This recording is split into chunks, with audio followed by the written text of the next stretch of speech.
Հարգելի արտադիտողներ, Եվրոմեդիայի այսօրվա զրուցակիցը Հայաքվե նախաձեռնության քաղաքական խորհրդի անդամ միջազգայնագետ Արմեն Մանվելյանն է։ Պարոն Մանվելյան, շնորհակալ եմ հրավեր ընդունելու համար։ Ես եմ շնորհակալ հրավերքի համար։ Պարոն Մանվելյան, TRIP նախագծի շուրջ զարգացումների մի նոր, այսպես, փուլ են մտել, Արարատ Միրզոյանը եւ Մարկո Ռուբիոն հայտարարություն ստորագրեցին TRIP-ի վերաբերյալ։ Հայտարարության տեքստը ծանոթ եք, այդ մանրամասներին, թե ինչ բովանդակությամբ է։ Այստեղ ամենախնդրահարույցը կարելի ասել, այդ մասնակցությունների մասին այդ տոկոսներն են, եթե չեմ սխալվում, 26 եւ 74։ Այս սրա մասին ինչ կասեք։ Նայեք, խնդրահարույցը ոչ միայն այդ բաժանումը 74-26, չէ, դա անհասկանալի ինչու ամերիկյան կողմին այդքան առույցի բաժինական վերահսկիչ փաթեթը եւ Հայաստանը, որի տարածքով դա անցնելու է, որը դեռ հասկանալի չէ, թե ինչ ազդեցություն կունենա Հայաստանի վրա քաղաքական եւ անվտանգային առումով, չնայած նախնական վերլուծությունը ցույց տալիս միայն բացական ազդեցությունը, մասին ցավոք սրտի։ Միևնույն է հարցի առաջանում, թե ինչու տենց մեծ անհավասարաչափ բաժանում է։ Ու նաև հղում անելով եւ հիշելով օգոստոսին կնքված հենց այդ կոնսորցիումի ստեղծման մասին կնքված պայմանագիրը, որտեղ ասում է, որ դրա մաս կարող է կազմել նաև երրորդ կողմը։ Դե համար հասկանալի է ում նկատի ունեն։ Ես համոզված եմ, խոսքը Թուրքիայի մասին է։ Ես համոզված եմ, խոսքը Թուրքիայի մասին է, որտեղ այս գաղափարը առաջ է տարել թուրքական կողմը։ Գուցե Ռուսաստանի։ Չէ, Ռուսաստանի մասին խոսքը։ Քանի որ այդտեղ շատ էին խոսակցությունները, որ Ռուսաստանը եւս որոշակի հետաքրքրվածություն ցուցաբերում է։ Ռուսաստանը նախկինում էլ, որ կնքվում էր, հիշում եք, այդ այսպես կոչված այդ կապիտուլյացիոն փաստաթուղթը ռուսական կողմը ասում է, որ եթե ինչ-որ ճանապարհ լինի, միջանցք լինի, ապա դա իր վերահսկողության տակ կլինի, բայց հիմա խաղարկեցին դա տարան ամերիկյան վերահսկողության ներքո, շատ ավելի վատ պայմաններում, քան թե նախկինում էր, բայց մի բան պարզ չէ, թե այդ երրորդ կողմը ով է։ Նորից եմ գրում, իմ համոզմամբ դա Թուրքիայի մասին է խոսքը գնում, եւ վաղ թե ուշ հենց Միացյալ Նահանգները ըստ իր իրավունքի այդ փայաբաժնի, այսինքն այդ 74% մի մասը վաճառել է թուրքական կողմից։ Սա լրջագույն վտանգ է Հայաստանի համար, ու սա կարող է նաև շատ վատ հետևանքներ եւ ասենք այդ TRIP կոչվածը կարող են կազուս բելի լինի, որի եթե խախտվի ինչ-որ կողմերից մեկը, ապա դա Թուրքիա եւ Ադրբեջանի համար պատճառ հանդիսանի Սյունիքում ռազմական գործողություններ ծավալելու։ Բացի եթե նկատենք, օրինակ կողմերը շատ հաճախ իրենք իրար մեջ կամ թեկուզ երրորդ կողմի հետ ինչ որ հարցեր քննարկում են, եթե կհիշեք ԵՄ-ի օրինակ մասնակցության մասով օրինակ քննարկում են Միացյալ Նահանգների, Թուրքիայի հետ, բայց ոչ Հայաստանի։ Սա էլ հարցի մյուս կողմը է, իսկապես Հայաստանը այդ տվյալ դեպքում որտե սեղանի ասենք կողքը նստած սուբյեկտ է, այլ սեղանի վրա գտնվող օբյեկտ, որին ոնց ուզում բաժանում է եւ կողմերը քննարկում են թեմաներ, հարցեր կապված Հայաստանի նրա անվտանգության առանց իր մասնակցության։ Առանց Հայաստանի մասնակցության։ Դա համար ես համոզված եմ, այդ 74% կամ 76 կարևոր չի։ Դրա մի մասը վաճառվել է թուրքական կամ ինչ-որ մի այլ երկրի կամ ինչ-որ երրորդ այսպես կոչված չեզոք երկրի, բայց որը հետագայում պարզվի, որ դրա իրական տերերը հենց Թուրքիան է։ Այսինքն շատ վտանգավոր գործընթաց է գնում, որը փորձում են Հայաստանի բնակչության գլխին ծախել, որ իբրե տեսեք ինչ որ դրական բան է տեղի ունենում։ Ու եւս մի երևույթի մասին կուզեք փոքր այսպես մանրամասնենք, թե դա առհասարակ ինչ է իրենից ներկայացնում, փաստորեն վարձակալության է դրվում Հայաստանի, այդ հատվածը սկզբնական 40 տարի ժամկետով, հետո դա երկարացվելու է եւս 50 տարով, այնտեղ կառուցման շինարարական աշխատանքներ են գնալու, բայց կարծես հայտնի է չէ թե որ ընկերությունը, սա այսպես ինչ է իրանից ներկայացնում, ինչ վտանգներ կարող է։ Այս անորոշությունները իրանց մեջ իսկապես վտանգներ են պարունակում, որտեղ նախ տվյալ ճանապարհը, նրա աշխատանքը եւ նրա, ասենց ասեմ, ազդեցությունը մեր անվտանգային համակարգի վրա հաշվարկված չէ։ Գոնե ես չգիտեմ, որ це կազմակերպություն Հայաստանում գործող կառույց, որը զբաղվում է անվտանգության թեմատիկայով, լրջորեն զբաղվի եւ ասի գիտեք, սա հետեւյալ ռիսկերը կան, հետեւյալ վտանգները։ Ես մասնավոր ձևով բարբերաբար դրա մասին խոսում եմ եւ եւս իմ ընկերներից շատ-շատերը, բայց ու նշելով են ռիսկերը, որի մասին կա, որտեղ իսկապես պարզ չէ թե ճանապարհը ինչ նշանակություն է ունենալու Հայաստանի համար, անդադասում որ իբր թե դրա դիմաց կբացվի ինչ որ ճանապարհներ, բայց մենք տեսնում ենք որ ճանապարհներ բացվելու փոխարեն կառուցում է Հայաստանը շրջանցող նոր երկաթգիծ, օրինակ Կարծից դեպի Իգդիր, Իգդիրից դեպի Նախիջևան, երբ որ բազմիցս ասել եմ կա Կարս Գյումրի, Գյումրիից դեպի Երասխ ճանապարհը պատրաստի, երկաթգիծը կա պատրաստի, հենց վաղ կարող են գործարկել, բայց դրա փոխարեն թուրքական կողմը եւ ադրբեջանական կողմը նախընտրում են 3 միլիարդ դոլար ծախսեն եւ Հայաստանը շրջանցում նոր երկաթգիծ կառուցեն, սա նշանակում է որ ճանապարհների բացելու մասին այս միֆը կամ այս սուտը տարածում են համար որ Հայաստանից հերթական զիջումները կորզեն եւ հնարավորություն տան այս օրագործողական ռեժիմին ել ավելի ասենց խափել բնակչությանը եւ ստի խափելու միջոցով կորզեն այն քվեները որը իրանք հույսով են ստանալ ընտրություններից առաջ Պարոն Մանվելյան, հարևան Թեհրանից է շատ այսպես մտահոգիչ հայտարարություններ հնչում, նախ թրիփի մասով, որքան էլ այստեղ իշխանությունները ասում էին, որ ամեն ինչ հարթ է, քննարկումներ, բանակցություններ են ակտիվ տարվում իրանական կողմի հետ, բայց նախորդին դեսպանը նշանակ փաստորեն ասաց, որ իրենք լավ էլ մտահոգություններ ունեն, որ Միացյալ Նահանգները կարող է իր շահերի, իր նպատակների համար օգտագործել այս ճանապարհը Ավերելին արդեն հայտարարություն է հնչում, որ Հայաստանը դառնում է հակաիրանական կենտրոն ընդդեմ Իրանի գործողությունների համար։ Եվ սա շատ վտանգավոր է, որտեղ գտնվում Միացյալ Նահանգները, որտեղ Հայաստանի Հանրապետությունը, ովքեր են Հայաստանի հարևանները եւ ինչ շահեր են այստեղ կան եւ այլն եւ այլն։ Այսինքն աշխարհակահական այս զարգացումների պայմաններում, նայեք աշխարհակահական գործընթացներին, որ նայենք Մենք նկատում ենք մի քանի երևույթ, այսինքն առաջինը որ աշխարհակահական կամ միջազգային հարաբերությունները կամ միջազգային իրավունքի են համակարգը որ կար ամբողջովին փլուզված է։ Այլևս այն գոյություն չունի եւ այլևս այն լիակատար կերպով ոչնչացված։ Այսինքն գործում է միայն ուժի իրավունքը։ Իրավունքը որպես այդպեսին արդեն ոչինչ է։ Եթե դրա հետևը չկա թաքնված կամ ուժ։ Այսինքն տենում ենք Ռուսաստանը պատերազմ է սկսում Ուկրաինայում ելներով իր աշխարհակահական եւ ազգային շահերից Միացյալ Նահանգները ներխուժում է Վենեսուելա եւ նրան նախագահին է գողանում նորից ելներով իր ազգային անվտանգային շահերը եկեղեցու Հա իսկ Հայաստանում պատերազմ է հայտարարում ընդ Հայաստանից առաքելական սուրբ եկեղեցու Սա էլ ցավոք սրտի պատահական չէ որովհետեւ քանի որ դրված է օրակարգում է դրված Հայաստանի ոչնչացումը ապա ցանկացած պետության ոչնչացումը սկսվում է ազգի ինքնության ոչնչացումից իսկ ազգի ինքնությունը կառուցում է այդ ազգը միավորող մի շարք գաղափարների շուրջ օրինակ նախկինում դա Արցախն էր հայկական բանակը եւ եկեղեցին սա երեք երկարևոր ուղղություններ են որոնք միշտ ունեցել են շատ բարձր վարկանիշ հայ ինքնության հայ գիտակցության համար եւ որը աջակցվել է անկախ ամեն ինչից Հիմա այս երեք ինստիտուտները դրանց ոչնչացում Արցախ արդեն սրանք հանձնել են դավաճանաբար թուրքական կողմին, որտեղ այսքան օր է դավաճան թեման քննարկվում է, ուզում եմ հատուկ դա շեշտել։ Դե այսօր Նիկոլ Փաշինյանը ինքն էր, չգիտես ինչու որոշել էր կաթողիկոսին, հա, Իրան ուղղված մեղվատանքներ տար, ելրագրողները այդ հարցը տվեցին, հենց որ ձեզ էին արդեն ակցիաներ անում, ձեզ էին կոչում դավաճան պատերազմից հետո, հիմա դուք եք եկել եւ կաթողիկոսին պիտակավորում նման կերպ։ Դե նայեք, դավաճանությունը դա հայրենիքի մի մասի վաճառքն է թշնամուն։ Արցախը դավաճանը եւ ծախելը թշնամուն գործող քաղաքական ռեժիմ է, դա կաթողիկոսը չի արել։ Հարավոր 150,000 արցախցիներ այսօր Արցախի հայ բնակչությունը այսօր անտուր է մնացել հենց գործող քաղաքական ռեժիմի ձեռքով։ Հարավոր գյուղեր, քաղաքներ, եկեղեցիներ, մեր սրբավայրերը իրենք են հանձնել թուրքերի։ Եվ սա արել են,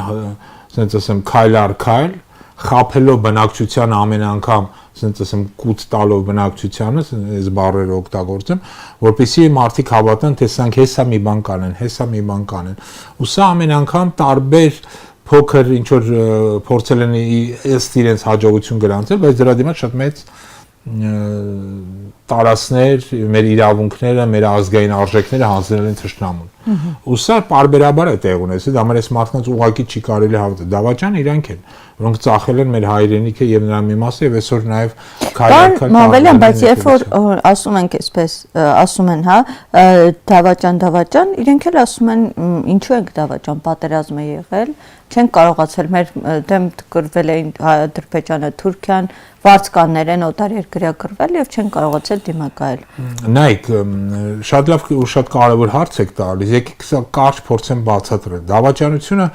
պատերազմ պարտվել չէ, չնայած դրա մեջ կա դավաճանություն, ես ուզում եմ հիշեցնեմ, երբ որ օրինակ Հունաստանը պարտություն կրեց Թուրքիայից 20-ական թվականին թուրք-հունական պատերազմում,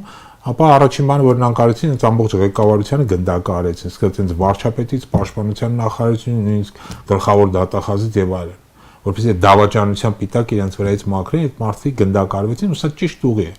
Հիմա դավաճանությունը նույնիսկ այդ պատերազմ պարտվելը չէր, այդ դավաճանությունը խայտարակ փաստաթուղթ է, որ նրանք ստորագրեցին,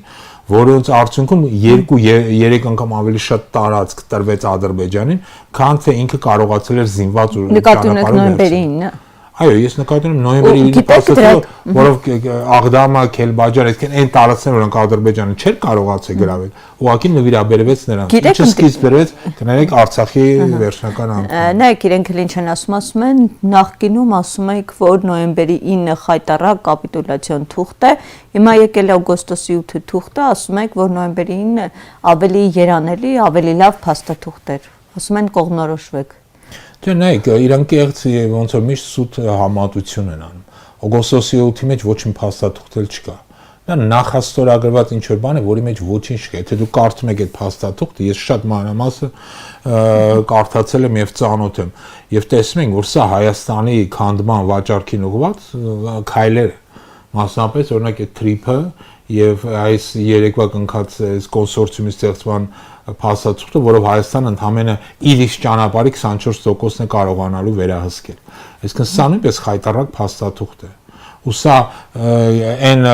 մտնում են տրամաբանության մեջ, որը ժամանակ իրենց սիրելի գործընկեր Ալիևը ասում էր, որ մենք Երևան ենք մտնելու ոչ թե տանկերով, այլ մեքենաներով։ Հիմա այդ Երևան մեքենաներով մտնելով իրենք ճանապարհն են հարթում Ադրբեջանի համար։ Ուղղակի քայլ առ քայլ գնալով զիջումների։ Սա շատ վտանգավոր է։ Մի պատկերացրեք, որ անպայման Հայաստանը իրենք նվաճեն պատերազմի միջոցով։ Հայաստանը կարելի է սրանց օրոք նվաճել եւ փորձի արվում դա անել տնտեսական այլ բաղադրիչներ, օրինակի համար այսպես կոչված այդ էժան բենզին ներմուծելով, որը պետք է դիտարկել որպես ընտրակաշարք, որը Ալիևը տալիս է Հայաստանի բնակչությանը, որպես նրանք գնան այս քաղաքական ռեժիմի օգտին քվեարկեն եւ այլն եւ այլն, այսինքն նմանատիպ ընտրակաշարքներ մենք բազմաթիվ կտեսնենք։ Օրինակ բառացիորեն 3, չէ, մեր 4 գերիները հետ բերեցին սիրիացի վարձկանների դիմաց։ Բայց ոչը քարտ չի տալ, այդ մարդիկ ո՞նց են գերության մեջ հայտնվել, չէ՞, վերջերս 4 մարդիկ ովքեր հետ բերվեցին, այնք բոլորը քաղաքացիական անձիկ են, որոնք գերության մեջ են հայտնվել, ընդդեմ այդ նոյեմբերի 9-ի փաստաթղթով գրած էր բոլորը բոլորի դիմաց պետք է փոխվեն։ Այս 4 անձինք գերության մեջ են հանձնվել նոյեմբերի 9-ից հետո եւ պատանդարվել են, պահվել են եւ ոչ մի քայլ չի ձեռնարկվում ինչ օրս, որպեսզի նրանք հետ բերեն։ Դա արվել է միայն Թուրքիա եւ Սիրիայի միջնորդությամբ, որպեսզի Սիրիայի քաղաքացիները հետ գնան եւ հայ 4 քաղաքացիները գան Հայաստան։ Բայց մենք տեսել ենք, որ բազմաթիվ անգամներ բազմաթիվ դեպքեր հնարավորություն է եղել ավելի մեծ սով գերիներ, մեր ընդհանրապես բոլոր գերիներին հետ բերել տարբեր բաների դիմաց, օրինակ նույն այդ թրիփի փաստաթուղթը եթե ստորագրում եք, գոնե իմանայինք դրա դիմաց մեր գերիներին են հետ բերել։ Դե ժամանակ այդ փուլում խոսակցություններ կային։ Դե խոսակցությունը միշտ էր, առաջին նախագահներ հենց իշեք առաջին խոսակցությունը 2021 թվականի ընտրությունների ժամանակ է, որ ասում են լավ, թող մի 3 ամիս էլ մեր գերիները մեզ կներեն, եթե 3 ամիս էլ մնան, բայց 3 ամիսը փոխարինվեց 4 տարով։ Հիմա քանի տարի կլեն մյուսը, նոց եմ կրկնում, դժվար է ասել, բայց պետք չի հավատալ, որ Ալիևը փորձում է Հայաստանից գնալ խաղաղության։ Ալիևը փորձում է Հայաստանը գրավել։ Գրավի տարբեր ճանապարհներով, թրիփով կգրավի, Տավուշի մարզի այսպես կոչված անկլավները վերցնելով կգրավի, բենզին ներմուծելով կգրավի եւ մարդկանց խափի, որ մի տեսեք ես ձեզ էժան բենզին։ Իդեպ եթե տեսեք Նիկոլ Փաշինյանն ասում էր, որ ադրբեջանական բենզինի ներմուծումը դրական հետևանքներ է ունեցել այն առումով, որ այստեղ եւս բենզինի գինը ու օրինակներ էր բերում։ Եթե չեմ սխալվում 510-ից 430 մոտավոր այսքան գինի իջել է այստեղ բենզինի։ Նայեք, գիտեք, գոյությունի ազգային անվտանգության համակարգ, որի ժամանակ կան ապրանքներ, ապրանքատեսակներ, ոնց գնի էական նվազեցում եւ բարձրացումը թշնամուց այդ ապրանքը ներմուծելու հաշվին երբեք չի դիտարկվում որպես դրական բան։ օրինակի համար, ասենք թե Բալթյան երկրները հրաժարվել են ռուսական գազից եւ էլեկտրաէներգիայից, որը մի քանի անգամ ավելի էժան է, քան թե եվրոպական, բայց նախընտրում են Եվրոպայից ներմուծել ելնելով իրենց ազգային անվտանգության խնդիրներից։ Այսինքն սա է տրամաբանությունը։ Պետությունը դա մասնավոր ընկերություն չի, որի համար կարևոր է օգուտ ստանալ։ Պետությունը դա մի կառույց է, որի նպատակը երկրի անվտանգությունը պահել է։ Երբ որ դες դեմպինգային գներով բերում են բենզին, որի նպատակն է գրավել Հայաստանի շուկան, parçe որ այն պայից սկսած որ իրենք կգրավեն այդ հայկական շուկան, այդ բենզինի գները կտրուկ կբարձրանան։ Հետևաբար նորից եմ գրում, սա ուղղակի բենզին չի էժան գնով որ Հայաստանը տալիս է, սա ընդհանրեն ընտրակաշառք է, որը Ալիևը բաժանում է Հայաստանում բենզինի տեսքով, որպեսզի սրանք վերարտադրեն, որտեղ սրանց վերարտադրությունից հետո,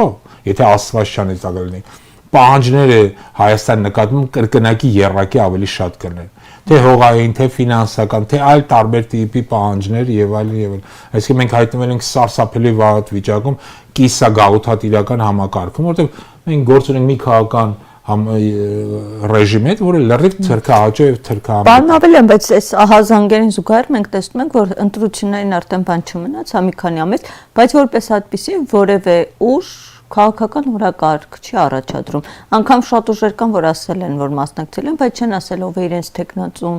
վերջը ծրագիր չեն ներկայացրել։ Ես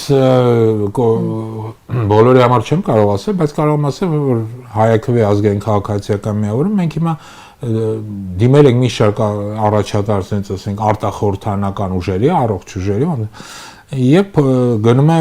բանակցային գործընթաց լայն կոալիցիա ստեղծելու համար։ Որ ուժերի։ Չեմ կարող այս բանը ասել, որտեվ վերջնական երբ փաստաթուղթը կհայտարարվի, ես հուսամ դա երկար չի տևի, մոտակա մի քանի շաբաթվա ընթացքում պարզ կլինի, որտեվ ասեմ, շատ լայն բանակցային գործընթացի մեջ ենք, որտեվ իդեպ Հայաքվեն դրա մասին հայտարարել է, որ մենք անպայման ստեղծելու ենք քաղաքական կոալիցիա եւ միմիայն քաղաքական կոալիցիայով ենք մասնակցելու ընտրությունների։ Սա շատ կարևոր է մեր համար, որպեսզի ընդհանուր այս միավորման, միասնության գաղափարը, որտեղ մարդիկ ընտրողները սպասում են, որ ինչ որ մեկը կամ մի քանիսը վերջերս կմիավորվեն իրար հետ։ Հիմա Հայաքվեն գնում է այդ միավորման գաղափարի հետևից։ Եվ մենք լայն բանակցային գործընթաց հետ ենք շատ մեծ ուժեր եք, եւ ես համոզված եմ միայն արտախորհրդանական։ Այո, միայն արտախորհրդանական ուժերի, ես համոզված եմ, որ դա վերջերս հաջողությամբ կարող ոչ բոլորը միանան, բայց մեծ թվով քաղաքական ուժեր, անհատներ, ազդեցիկ կազմակերպություններ կմիավորվեն եւ դրա մասին կհայտարարվի։ Պարոն Մամելյան եւ կրկին վերջում եկեղեցու հետ կապված որպես այդպիսին ամփոփիչ հարց, տեսնում ենք որ ամեն օր գրեթե մի իրադարձություն լինում է, հա Նիկոլ Փաշինյանը այս կիրակել գնալու է արդեն Չարենցավան, այսպես փուլ առ փուլ տարբեր եկեղեցիներ են գնում այնտեղ շատ եպիսկոպոսներ, քահանաներ չեն էլ հրաժարվում, հա, այսպես պատարակ մատուցել, անգամ շատ հստակ վերածվում է քաղաքական քարոզարշավի, հենց պատարակի ժամանակ հնչում է Նիկոլ Փաշինյանի անունը, հա։ Այ հետաքրքիր է այս վերջը որտեղ եք տեսնում ի վերջո Նիկոլ Փաշինյանի ծրագրի, քանի որ նրա հայտարարությունից հստակ ենք ասում, որ հետ չի կանգնելու։ Միջև վերջ այսպես գնալու է։ Նայեք, այդ առումով եկեք ընդունենք, որ ինքը Հայաստանը քանդելու հարցում երբեք հետ չի կանգնում։ Ինքը միշտ հետ է կանգնում բոլոր այն ծրագրերը, որոնք վերաբերում են միջազգային խնդիրներին, որոնք վերաբերում են Հայաստանի անվտանգության։ Հայաստան Արցախը հանձնելու հարցում ինքը հենց էլ հետ չկանգնեց, մինչև վերջ գնաց։ Բանակը քանդելու, կրճատելու, թուլացնելու, փոքրացնելու հարցում ինքը հետ չկանգնեց, մինչև վերջ գնաց։ Հիմա ինքը նորից եմ գրում, այն ամեն ինչ որ սիմվոլ է հայ մարդու համար, որ նա միավորում է, որ նրա համար կարևոր է ազգային գիտակցության, ազգային արժեհամակարգի երկարևոր մասերն, այդ ամենը պետք է պարակտվի, քանդվի, որպեսզի պետությունը ժողովուրդը թուլանա, բարոյալքվի, իսկ թուլացած, վախեցած, բարոյալքված մարդկանց շատ հեշտ է կառավարել։ Սա է նպատակը։ Եկեղեցին իրենք ցանկանում են պարակտել, քանդել եւ ոչնչացնել, որպեսզի այդ բարոյալքումը եւ անհույս իրավիճակ ստեղծել։ Իսկ մրցակից տեսնում են իրենց որպես եկեղեցուն։ Ես համոզված եմ, որ իրանք վախենում են եկեղեցուց, քանի որ եկեղեցուն կրում է իր մեջ ազգային ինքնագիտակցություն։ Իսկ իրանց համար ցանկացած ազգայինը սա, ասենց ասեմ, իրենց համար սարսափելի ինչ որ երևույթ է, որ իրանք հակազգային, ավելի շուտ ապազգային մարդիկ են։ քանի որ ապազգային այս մասը պետք է փորձի ոչնչացնել մեր ամենահնագույն եւ գերկարևոր կառույցներից մեկը, որն է հայաստանյան ծառայքելական Սուրբ եկեղեցին։ Սա է իրենց նպատակը եւ սրա դեմ պետք է պայքարել միանշանակ հանդես գալ սրա դեմ եւ ասել ընդհակառակը մենք պետք է եկեղեցին ուժեղացնենք մեր բանակը, չհրաժարվենք Արցախի թեմատիկայից եւ Արցախի հարցից եւ փորձենք միավորել ժողովրդին ազգային միասնության եւ ազգային վերածննդի գաղափարի շուրջ։ Շնորհակալ եմ ձեզ զրույցի համար, պարոն Մավելյան։ Հարգելի աստատիտողներ, ես հիշեցնեմ, որ մենք զրուցում ենք ՀԱԿ քաղաքացիական խորհրդի անդամ Արմեն Մավելյանի հետ, շնորհակալ եմ հետևելու համար։